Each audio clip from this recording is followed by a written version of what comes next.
Hello again, I'm Bob Weir with another video interview of people in the news in North Texas. My special guest today is Watson Crumby, a veteran of World War II and the Korean War. Mr. Crumby is a resident of Robeson Ranch, a beautiful resort community in North Texas. Thank you for being here, Mr. Crumby. Yes, thank you. If you would please tell our viewers about the reasons you enlisted in the Marines back in 1943. I was 16 years old, December 7th, 1941, when Japan attacked Pearl Harbor. The person I grew up with, who lived straight across the street from me in Dallas, and one that lived in the next block down, were both sailors aboard the USS Arizona, and they were both killed that day, as well as a Marine who would be my future brother-in-law.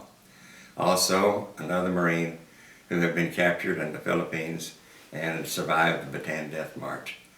And patriotism ran high, and it was my intention to avenge Pearl Harbor, and I enlisted at the age of 18 as soon as I could. And what was the mood of our country after the Japanese bombing of Pearl Harbor in 1941?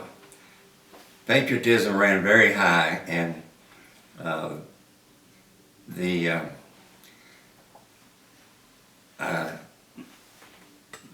the mood was revenge, as best I can say. Yeah. Yes. So it was kind of the whole country felt it. Absolutely, they yes, were that's attacked. true, yes. You were an infantry assault demolitionist. Please explain what that means. I carried a 20-pound high explosive charge in a satchel called C2 at the time, and that was used to throw into caves and destroy Japanese pillboxes or machine gun nests, and also caves on Okinawa, tombs on Okinawa. And the average life of a demolitionist was about 10 minutes in combat, but I served on a team, a flamethrower, a bazooka, and a BAR, Browning automatic rifleman. We served as a team.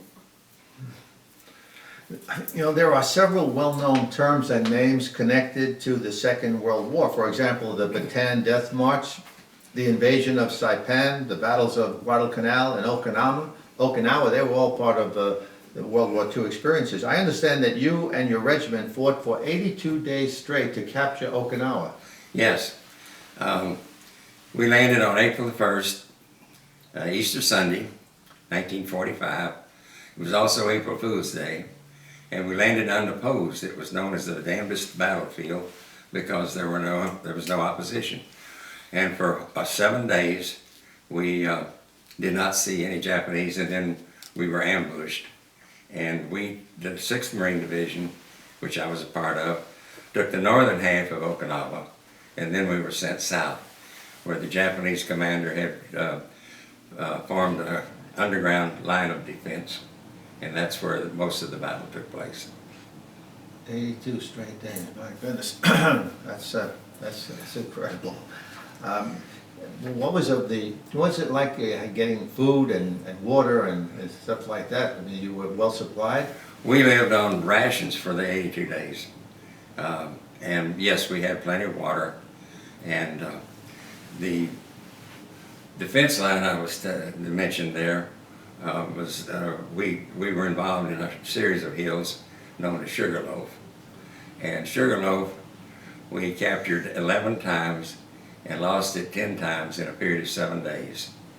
And in that battle, those 7 days, the 29th Regiment suffered more casualties than any regiment in Marine Corps history for a single battle.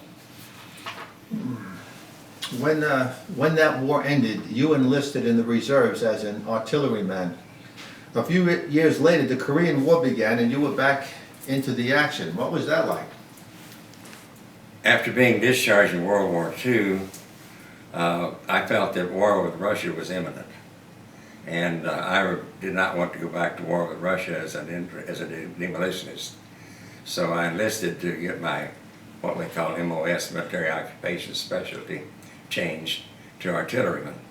And I'd been married 10 days when I was called active duty, and 6 weeks later I was in combat in Korea. And you were part of a fierce battle at the Chosin Reservoir in North Korea, which became known as the most epic battle in Marine Corps history. Yes. Can you tell us about that a little? MacArthur had told us we'd be home for Christmas.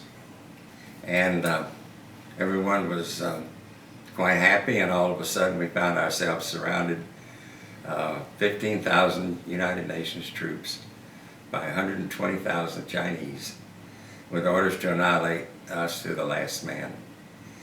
And the temperature dropped at times as low as 60 degrees below zero, in which we had to fight. And to survive, we would have to fight our way some 75 miles to a seaport where the Navy was waiting to evacuate us. And in doing so, we decimated 10 Chinese divisions and suffered 12,000 casualties of our own out of 15,000 due to weather-related and enemy-inflicted. Oh, and it took place at the reservoir in North Korea, just below the border with China. The reservoir was named Chosin, C-H-O-S-I-N. And since that's where the battle started, it's been known from that day to this as the Battle of the Chosin Reservoir. And because so few survived, we're known today as the Chosin Few. The Chosin Few, yes. Chosin Few. And on November 1st at 8 p.m. Central Standard Time, a documentary entitled The Battle of Chosin will air on the American Experience on local PBS stations. Yes. And you were one of the people interviewed for that. Yes, but there were a lot of veterans interviews, so I don't know Sure. how many Sure. will be used. Sure. Well, but that's got to be Yes. great. That's Yes. something I certainly will be watching, and Great. I'll make. I'm looking forward to it. It's premiere, world premiere. Wow, that's great. I'll have my friends watching it too. I'll be getting this information out to Good. them. I want to ask you something else. As part of the information you sent me, you said Tootsie Rolls saved our lives. Can you tell us about that? Yes, I can. The code word for mortar ammunition, 60 millimeter mortar ammunition, was Tootsie Rolls. We radioed Japan for mortar ammunition using the code word, but Japan took it literally, and they flew over with C-119 flying boxcars and showered us with Tootsie Rolls. Now, everything was frozen. We did not have any food, not have any water, did not have any sleep. The Tootsie Rolls we could put in our mouth and thaw them, and they gave us the energy and the ability to sustain the weather. Now, CEO of Tootsie Roll Company will be a part of our dedication to a monument that we're building at the National Marine Corps Museum in Quantico, Virginia. And Tootsie Rolls are at all of our reunions, scattered all over the registration desk and all over the tables at our banquets. I can imagine they would be. Yes. I never heard that before. That is, Yes. That's marvelous. You also said something about the three wise men as a symbol, and that is part of the dedication ceremony. The star is known as the Star of Coco Reef. We were scattered into segments along the 75 miles, and the last outpost was a place called Coco Reef. And the Chinese had gathered there, and it was snowing heavily and visibility was poor. The Chinese would overrun Coco Reef if the weather did not clear, and we would possibly have been annihilated. So the Marines prayed that night for the skies to clear, and then just before dawn, this one lone star appeared in the east, and the Marines knew that their prayers had been answered. And that star has been compared to the same star that three wise men saw long ago. Well, I want to sincerely thank you, Mr. Crombie. This is a special pleasure for me because I have so much respect for the sacrifices you made for the rest of us. You are truly a representative of what has been called the greatest generation. Thank you so much for being here. Thank you. I appreciate you. And thank you for watching.